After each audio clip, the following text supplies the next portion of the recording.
Hello दोस्तों, good morning, नमस्कार, प्रणाम। कैसे हैं आप सब? उम्मीद है आप लोग अच्छे होंगे। आज हम हर रोज की तरह फिर से हाजिर हैं बिहार के तमाम छोटी बड़ी खबरों के साथ। इससे पहले खबरों को शुरू करें, अभी तक आपने NH बिहार यानी न्यूज हेडलाइंस बिहार चैनल को सब्सक्राइब नहीं किया है तो सब्सक्राइब कर दीजिए, ताकि बिहार में होने वाली तमाम छोटी बड़ी खबरों से खुद को अपडेट रखें और जानकारी से अवगत हो सकें। तो चलिए बात करते हैं आज के तमाम छोटी बड़ी खबरों पर नजर डालते हैं। दाखिल खारिज के मामले में अपने और अपने एक परिचित के बैंक अकाउंट के माध्यम से रुपये लेने के आरोप में अररिया जिले के रानीगंज के अंचलाधिकारी को निलंबित कर दिया गया है। इसके साथ ही उन पर विभागीय कार्रवाई शुरू कर दी गई है। यह कार्रवाई राजस्व एवं भूमि सुधार मंत्री संजय सरावगी के निर्देश के बाद की गई है। निलंबन अवधि के लिए अंचलाधिकारी का मुख्यालय, आयुक्त का कार्यालय पूर्णिया प्रमंडल पूर्णिया निर्धारित किया गया है। मंत्री संजय सरावगी ने इस संबंध में बताया कि अंचल अधिकारी रानीगंज अररिया प्रियव्रत कुमार के विरुद्ध कई आरोप हैं। इनमें मुख्य रूप से अपने पद का दुरुपयोग करने, दाखिल खारिज की स्वीकृति या अस्वीकृति के एवज में पक्ष या विपक्ष से पैसे लेने सहित अन्य शिकायतों की रिपोर्ट की गई है। इसके साथ ही यह राशि स्वयं और अपने परिचित अनुनय कुमार के SBI के बचत खाते में जमा करने की रिपोर्ट मिली है। इस संबंध में शिकायतकर्ता ने अपने आवेदन में 2,75,000 रुपये की राशि अंचल अधिकारी प्रियव्रत कुमार और 2 लाख रुपये अनुनय कुमार के खाते में जमा किए जाने संबंधी साक्ष्य दिया है। अररिया के DM ने इसकी जांच को लेकर जिला स्तर पर त्रिस्तरीय जांच समिति का गठन किया था। समिति की रिपोर्ट के अनुसार बैंक जमा पर्ची के संबंध में अंचलाधिकारी प्रियव्रत कुमार ने संबंधित राशि को सेल्फ डिपॉजिट बताया है। वहीं विभागीय पोर्टल पर प्रियव्रत कुमार द्वारा समर्पित वित्तीय वर्ष 2024 से 25 की संपत्ति विवरणी में उनके द्वारा कोई ऐसी संपत्ति नहीं घोषित की गई है जिससे उन्हें नगद राशि की प्राप्ति हो सके। इससे उनका उक्त राशि सेल्फ डिपॉजिट बताना संदेहास्पद प्रतीत होता है। इसी आधार पर उन्हें निलंबित कर कार्रवाई शुरू की गई है। बिहार के पूर्व CM जीतन राम मांझी ने वक्फ बोर्ड बिल के खिलाफ प्रदर्शन करने वाले लोगों को कठमुल्ला कहा था। उनके इस बयान पर सभी विपक्षी दलों के नेताओं ने कड़ी प्रतिक्रिया दी थी, लेकिन सबसे ज्यादा विरोध AIMIM पार्टी के नेताओं ने किया। अब जीतन राम मांझी ने बताया है कि उन्होंने कठमुल्ला क्यों कहा था। सोशल मीडिया प्लेटफॉर्म X पर जीतन मांझी ने लिखा, मैंने ओवैसी गैंग को कठमुल्ला कहा तो कुछ लोग मुझे ट्रोल करने लगे। वैसे लोगों को मैं स्पष्ट कर दूं कि जीतन मांझी उनके रहमो करम पर सांसद या मंत्री नहीं बना, बल्कि गया जी के जनता मालिक के दम पर बना है। और गया जी के जनता मालिक को पता है कि उनका सांसद हर दिन गया के विकास के लिए काम कर रहा है। वैसे मैं कठमुल्ल गैंग को बता देना चाहता हूं कि जीतन मांझी का रोम रोम सेक्युलर है। मुझे किसी के सर्टिफिकेट की जरूरत नहीं। मुस्लिम भाई बहनों, अभिभावकों की मैं हमेशा इज्जत करता हूं, पर जो लोग इस्लाम के नाम पर कौम को बदनाम करेंगे उन्हें मैं कठमुल्ला ही बोलूंगा। इस्लाम और मुसलमान जिंदाबाद था, जिंदाबाद है और जिंदाबाद ही रहेगा। जीतन राम मांझी ने पत्रकारों से बातचीत करते हुए कहा कि जो लोग वक्फ बोर्ड बिल के विरोध में प्रदर्शन कर रहे हैं वो कठमुल्ले हैं।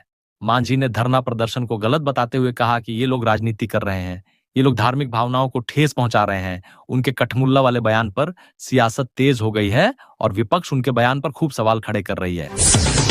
हाजीपुर के जंदाहा थाना क्षेत्र अंतर्गत जंदाहा बाजार स्थित एक माइक्रो फाइनेंस कंपनी के कार्यालय से 4 कर्मचारी 37,50,363 रुपए का गबन कर फरार हो गए। इस मामले में जंदाहा स्थित स्पंदना स्फूर्ति फाइनेंशियल लिमिटेड कंपनी के शाखा प्रबंधक, पूर्वी चंपारण जिले के मेहसी थाना क्षेत्र के चक रसूल गांव के निवासी छोटन कुमार ने कंपनी के तत्कालीन क्वालिटी ब्रांच मैनेजर पूर्वी चंपारण के कनकटी गांव के संतोष कुमार, शाखा प्रबंधक बोधगया थाना के मनकोसी गांव के रूपेश कुमार, अरण अधिकारी पूर्वी चंपारण के मंगलपुर गांव के रंजीत कुमार और पटना जिले के खराठी गांव के सूरज कुमार राज के विरुद्ध प्राथमिकी दर्ज कराई है। FIR कॉपी में आरोप लगाया गया है कि 6 अक्टूबर 2024 की रात करीब 2 बजे शाखा में नकद और UPI के माध्यम से एकत्रित की गई कुल 30,75,893 रुपए की राशि लेकर संतोष कुमार और रूपेश कुमार फरार हो गए। जांच में यह पाया गया कि शाखा के कैश लॉकर की एक चाबी quality branch manager Santosh Kumar और दूसरी चाबी ब्रांच मैनेजर रूपेश कुमार के पास थी। दोनों ने मिली भगत कर उक्त राशि गबन की। इसके अलावा आरण अधिकारी रंजीत कुमार पर महिलाओं से आरण की किस्त के नाम पर वसूली गई 5,38,350 रुपए लेकर फरार होने का आरोप है। आन अधिकारी सूरज कुमार राज ने महिलाओं द्वारा जमा की गई 1,36,120 रुपए की राशि कंपनी में जमा नहीं की और वह भी फरार हो गया।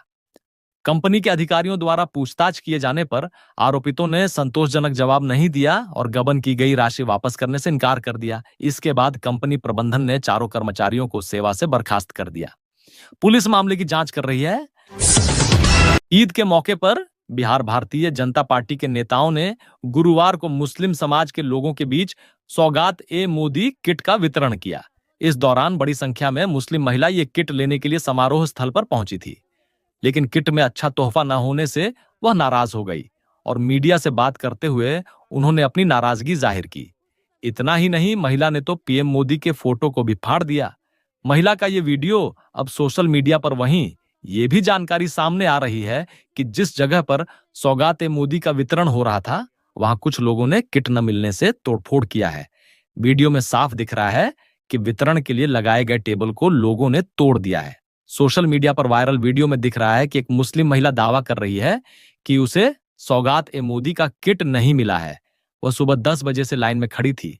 हालांकि वह यह भी दावा कर रही है कि जिन्हें किट मिला है उनमें 100 ग्राम चीनी और सेवई के अलावा कुछ नहीं है। महिला इस कदर नाराज है कि उसने पीएम मोदी का फोटो फाड़ दिया। बीजेपी ने मंगलवार को देश भर में आर्थिक रूप से कमजोर मुस्लिम परिवारों के लिए एक विशेष अभियान शुरू किया है। ईद से पहले चलाया जा रहा यह कार्यक्रम बिहार विधानसभा चुनावों के मद्देनजर एक रणनीतिक कदम माना जा रहा है। दिल्ली के निजामुद्दीन इलाके में बीजेपी अध्यक्ष जेपी नड्डा के नेतृत्व में शुरू हुई इस योजना का मकसद गरीब मुस्लिम परिवारों को खास ईद किट वितरित करना है। इस अभियान के तहत देश भर में करीब 32 लाख लोगों को लाभ पहुंचाने की योजना बनाई गई है। इस ईद किट में सूखे मेवे, बेसन, सूजी, सेवई और चीनी जैसे खाद्य पदार्थ दिए जा रहे हैं। इसके अलावा पुरुषों को कुर्ता पायजामा और महिलाओं को सूट का कपड़ा भी दिया जा रहा है। बीजेपी के इस खास ईद किट की कीमत 500 से 600 रुपए बताई जा रही है। पटना साहिब से सांसद एवं पूर्व केंद्रीय मंत्री रविशंकर प्रसाद ने सड़क परिवहन एवं राजमार्ग मंत्री नितिन गडकरी से संसद भवन स्थित उनके कार्यालय में मुलाकात की। सांसद रविशंकर प्रसाद ने NH 22 पुनपुन से NH 33 दीदारगंज तक विस्तारीकरण एवं चौड़ीकरण की मांग की। इस महत्वपूर्ण परियोजना पर मंत्री नितिन गडकरी ने सहमति जताते हुए त्वरित कार्यवाही का आश्वासन दिया। रविशंकर प्रसाद इससे पहले भी सितंबर 2024 में नितिन गडकरी से मुलाकात कर इस सड़क के चौड़ीकरण की आवश्यकता पर जोर दे चुके थे। इसके अलावा प्रगति यात्रा के दौरान उन्होंने मुख्यमंत्री नीतीश कुमार से भी इस सड़क को विकसित करने का अनुरोध किया था। मुख्यमंत्री ने इस पर गंभीरता दिखाते हुए संबंधित विभाग को राष्ट्रीय राजमार्ग प्राधिकरण NHAI को प्रस्ताव भेजने का निर्देश दिया था, जिसे बीते माह ही केंद्र को भेज दिया गया।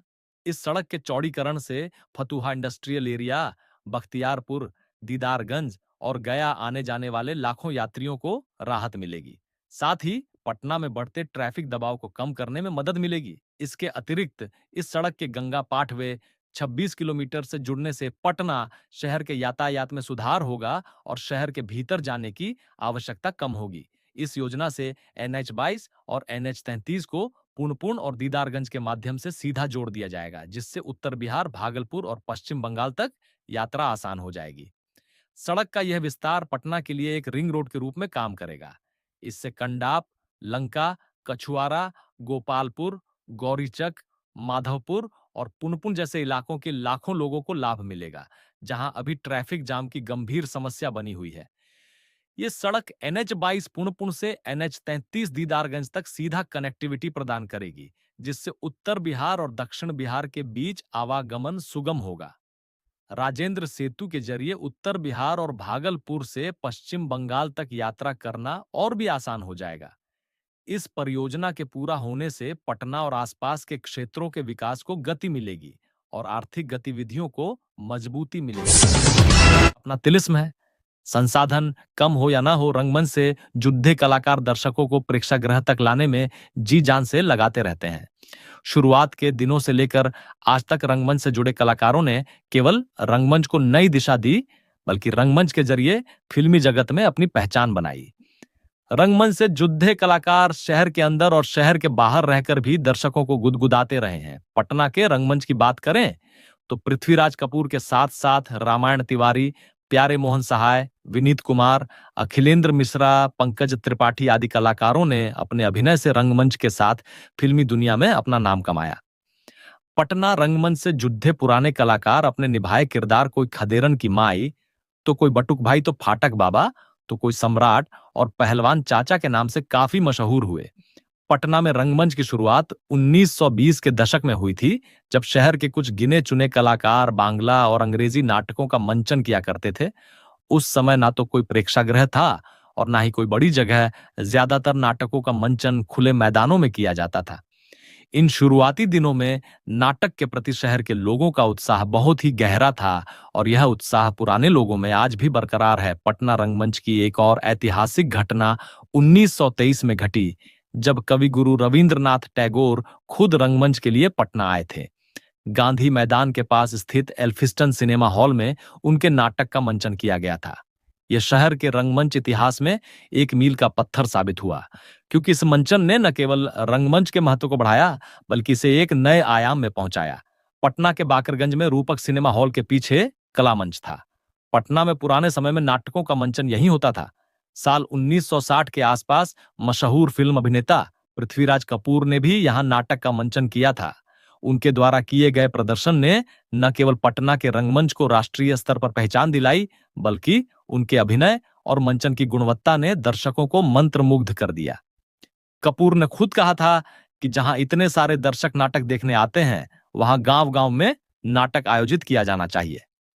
इस तरह उन्होंने पटना के रंगमंच की महिमा को और बढ़ाया। कला मंच के नाम से यह जगह आज भी प्रसिद्ध है। पटना के रंगमंच को मजबूती प्रदान करने में बिहार आर्ट थिएटर की अहम भूमिका रही है।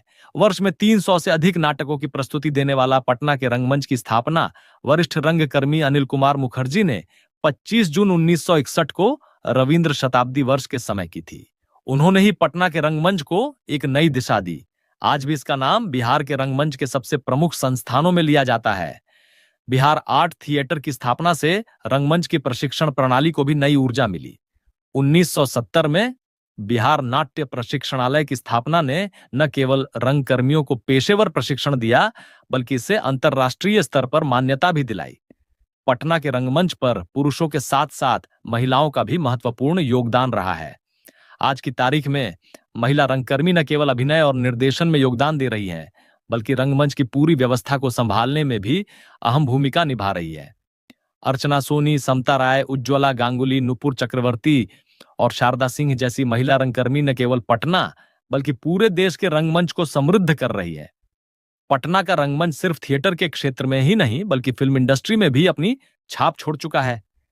विनीत कुमार, अखिलेंद्र मिश्रा, पंकज त्रिपाठी जैसे उम्दा कलाकारों ने पटना के रंगमंच से ही अपने करियर की शुरुआत की और आज ये कलाकार हिंदी सिनेमा के प्रमुख चेहरे बन चुके हैं। उनका अभिनय जो पहले रंगमंच पर मंचित हुआ, अब फिल्मी दुनिया में भी अपनी अलग पहचान बना चुका है। आज पटना में रंगमंच का जो स्वरूप है, वह पूरी तरह से विकसित हो चुका है। कालिदास रंगालय, प्रेमचंद रंगशाला, भारतीय नृत्य कला मंदिर और IMI हॉल जैसे स्थल आज भी नाटकों की प्रस्तुति के लिए प्रमुख केंद्र हैं। हालांकि सरकारी अनुदान पर निर्भर रहते हुए रंगमंच को अभी भी वह लोकप्रियता और मान्यता नहीं मिल पाई है, जिसकी यह पूरी तरह से हकदार है। बावजूद इसके इप्टा, लोकपंच और प्रांगण जैसी संस्थाओं द्वारा नाटकों की प्रस्तुति का सिलसिला निरंतर जारी है। साल 1926 के आसपास अंग्रेजी व बांग्ला भाषा में नाटकों का मंचन हुआ करता था। पटना में रंगमंडली की स्थापना पंडित केशवराम भट्ट ने वर्ष 1876 में पटना नाटक मंडली की स्थापना की थी। उस दौरान उन्होंने शमशाद शौसन नामक नाटक लिखा, जिसमें उन्होंने अंग्रेज मजिस्ट्रेट की अतृप्त कामुकता, बेईमानी और अनाचार को दिखाया था। रंगकर्मी अशोक प्रियदर्शी की माने तो पंडित गोवर्धन शुक्ल के प्रयास से 1905 में पटना सिटी के हाजीगंज मोहल्ले में रामलीला नाटक मंडली की स्थापना की गई थी। पटना सिटी के नाट्य आंदोलन का प्रभाव बिहार के दूसरे शहरों पर खूब पड़ा। 80 के दशक में रंगमंच का एक अलग ही आकर्षण था, जो आजकल कहीं खो गया सा लगता है। हिंदी नाटकों में जो गहराई और प्रयोग होते थे, उनका आज के नाटकों में अभाव दिखाई देता है। रंगमंच की शुरुआत मैंने शौकिया स्तर पर की थी, जब मैं महज मैट्रिक का छात्र था। खगोल का रंगमंच उस समय अत्यंत प्रसिद्ध था और वहां के कई कलाकारों के नाटकों ने मुझे अभिनय की कला में पारंगत किया। आज के रंगमंच में वो बात नहीं है जो पहले हुआ करती थी। हमारे लिए यह एक बड़ी चुनौती है कि कैसे हम रंगमंच की पुरानी परंपरा और गौरव को संजोए रखें। खगोल के रंगमंच को समृद्ध करने में बंगाली समुदाय का बड़ा योगदान रहा है, जिनके सांस्कृतिक आयोजनों ने पटना के रंगमंच को नया आयाम दिया। मेरे रंगमंच में कदम रखने का सफर 7वीं कक्षा से शुरू हुआ। बिहार के सरकारी अस्पतालों में इलाज के लिए आने वाले मरीजों को अगले 3 दिनों तक भारी परेशानी का सामना करना पड़ेगा। बिहार स्वास्थ्य सेवा संघ बीएचआईसी ने ओपीडी सेवाओं के बहिष्कार का ऐलान किया है। डॉक्टरों ने बायोमेट्रिक अटेंडेंस, प्रशासनिक उत्पीड़न और स्टाफ की कमी को लेकर विरोध जताते हुए हड़ताल शुरू कर दी है। हालांकि इमरजेंसी सेवाएं चालू रहेंगी। बीएचएसए के प्रवक्ता डॉक्टर विनय कुमार ने बताया कि डॉक्टरों की सुरक्षा, वेतन, गृह जिला में पोस्टिंग और सुविधाओं की कमी जैसी समस्याओं को लेकर सरकार से कई बार पत्राचार किया गया, लेकिन कोई समाधान नहीं निकला, जिससे डॉक्टरों को मजबूर होकर कार्य बहिष्कार करना पड़ा। बायोमेट्रिक अटेंडेंस से वेतन में देरी, कई जिलों में डॉक्टरों का वेतन महीनों से रुका हुआ है। प्रशासनिक उत्पीड़न, निरीक्षण के नाम पर डॉक्टरों के साथ दुर्व्यवहार किया जाता है। सुविधाओं की कमी, डॉक्टरों को सुरक्षा, आवास और कार्य अवधि निर्धारण जैसी सुविधाएं नहीं मिल रही। कर्मचारियों की भारी कमी, हर साल हजारों डॉक्टर पीजी और सीनियर रेजिडेंसी के लिए स्टडी लीव पर जाते हैं, लेकिन सरकार उन पदों को रिक्त नहीं मानती, जिससे मौजूदा डॉक्टरों पर काम का भारी दबाव पड़ता है। डॉक्टरों ने आरोप लगाया कि शिवहर में जिलाधिकारी की बैठक के दौरान डॉक्टरों के साथ दुर्व्यवहार किया गया। इसके विरोध में वहां के डॉक्टरों ने अनिश्चितकालीन ओपीडी बहिष्कार का ऐलान कर दिया। बीएचएसए ने साफ कर दिया है कि अगर 29 मार्च तक सरकार ने कोई ठोस समाधान नहीं निकाला तो हड़ताल को और तेज किया जाएगा। इससे मरीजों को और भी ज्यादा दिक्कतों का सामना करना पड़ सकता है। अब देखने वाली बात यह होगी कि सरकार और डॉक्टरों के बीच यह विवाद कब और कैसे सुलझता है। बिहार के आरा स्टेशन पर मंगलवार की देर शाम को एक सिरफिरे ने पिता पुत्री की हत्या गोली मारकर कर दी और दोनों को मौत के घाट उतारने के बाद उसने खुद को भी गोली से उड़ा लिया। एक साथ 3 लाशें रेलवे स्टेशन के फुटओवर ब्रिज पर बिछ गईं। मृतकों में अनिल कुमार और उनकी बेटी आयुषी है। आयुषी दिल्ली में एमबीए की तैयारी करती थी। वो घर से वापस दिल्ली लौट रही थी, लेकिन उसकी हत्या कर दी गई। मर्डर करके खुद आत्महत्या करने वाला अमन है। इस हत्याकांड को लेकर तरह तरह का चर्चाएं हैं। आरा जंक्शन ट्रिपल मर्डर मिस्ट्री को लेकर तरह तरह की चर्चाएं चल रही है। हर कोई अपने अपने तरीके से घटना का विश्लेषण कर रहा है। हालांकि हर चर्चा का केंद्र बिंदु प्रेम प्रसंग ही है। एक चर्चा यह भी है कि छात्रा और उसका कथित सिरफिरा आशिक एक ही स्कूल में पढ़ते थे। उसी समय से अमन कुमार उर्फ आकाश छात्रा से एक तरफा प्यार करता था। बाद में छात्रा दिल्ली चली गई थी। उसके बाद भी वह उससे प्रेम करता रहा। सूत्रों के अनुसार छात्रा की दिल्ली में जॉब लगने वाली थी। उसे लेकर वह दिल्ली में ही रहने की तैयारी में थी। इस बात से अमन कुमार उर्फ आकाश छात्रा से खफा था। अमन को अपना प्यार छीन जाने का डर सता रहा था। वह चाहता था कि छात्रा आरा में उसके साथ ही रहे। इधर छात्रा अपना भविष्य बनाने को लेकर दिल्ली जाने पर अड़ी थी। उसी क्रम में मंगलवार को दिल्ली जा रही थी। बताया जा रहा है कि उस बात को लेकर दोनों के बीच पूर्व में बहस भी हुई थी। उससे गुस्साए कथित आशिक अमन ने मंगलवार की शाम को छात्रा का पीछा किया और स्टेशन तक पहुंच गया था। मास्क लगाए अमन कुमार को छात्रा पहचान नहीं सकी थी। उसी का फायदा उठाकर अमन ने फुट ओवर ब्रिज पर पहले छात्रा के पिता को पीछे से सर में नजदीक जाकर गोली मार दी। उसके बाद छात्रा के चेहरे पर दाईं तरफ गोली मार दी। अंत में उसने खुद को गोली मारकर उड़ा लिया। बताया जा रहा है कि अमन छात्रा के साथ चल रहे उसके भाई को पहचान नहीं सका। उसके कारण उसकी जान बच गई। शैक्षणिक संस्थान 29 तक संकायवार सीटों पर दर्ज करवा सकते हैं। आपत्ति संवाददाता पटना राज्य के उच्च माध्यमिक विद्यालयों में शैक्षणिक सत्र 2025 से 27 कक्षा 11वीं में नामांकन के लिए बिहार विद्यालय परीक्षा समिति ने संस्थानों के साथ स्ट्रीम वाइज सीटों का विवरण जारी कर दिया है। बिहार विद्यालय परीक्षा समिति ने इंटर में एडमिशन को लेकर तैयारी मैट्रिक रिजल्ट से पहले ही शुरू कर दी है। समिति ने इंटर स्तर की शिक्षा प्रदान करने वाले राज्य के सभी सरकारी गैर सरकारी उच्च माध्यमिक विद्यालय की सूची ओफेसिस वेबसाइट पर अपलोड कर दिया है।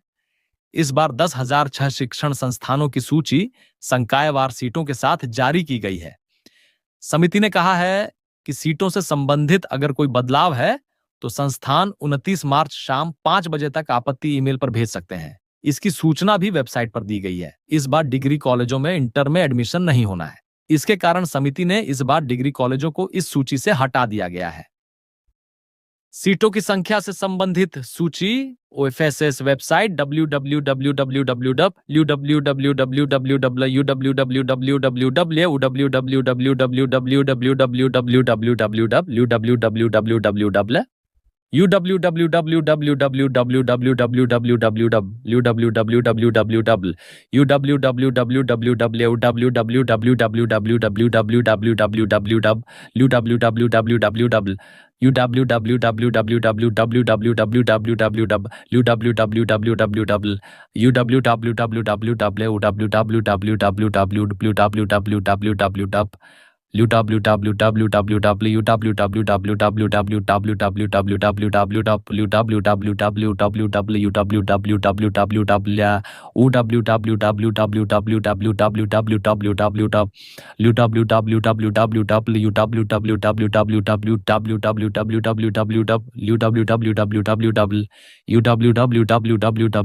बिहार विधानमंडल का बजट सत्र समाप्ति की ओर है।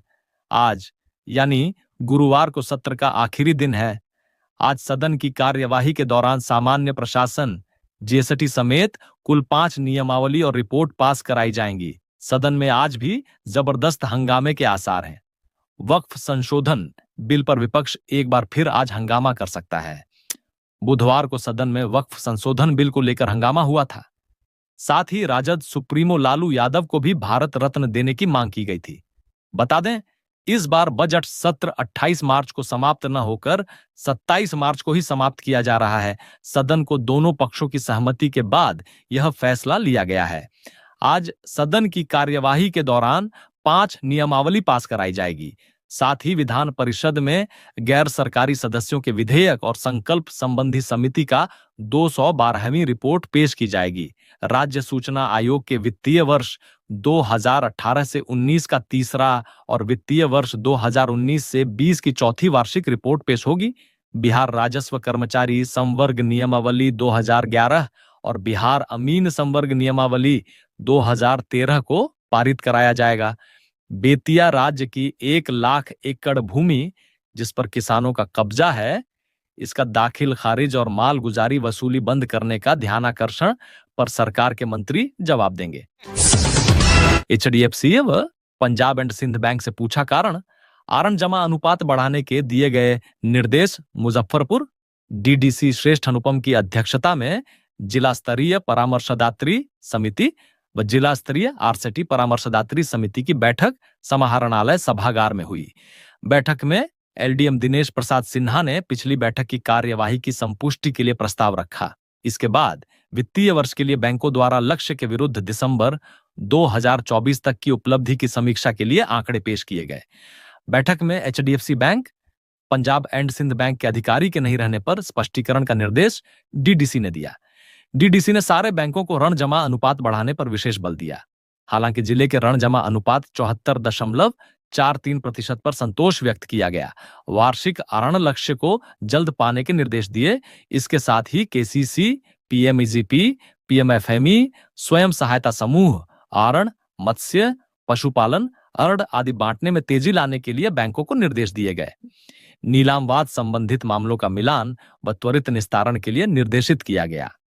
सामाजिक सुरक्षा संबंधी गतिविधियों जैसे पीएमजेजेवाई, पीएमएसबीवाई पेंशन योजना में बैंकों की भागीदारी बढ़ाने के लिए आह्वान किया गया।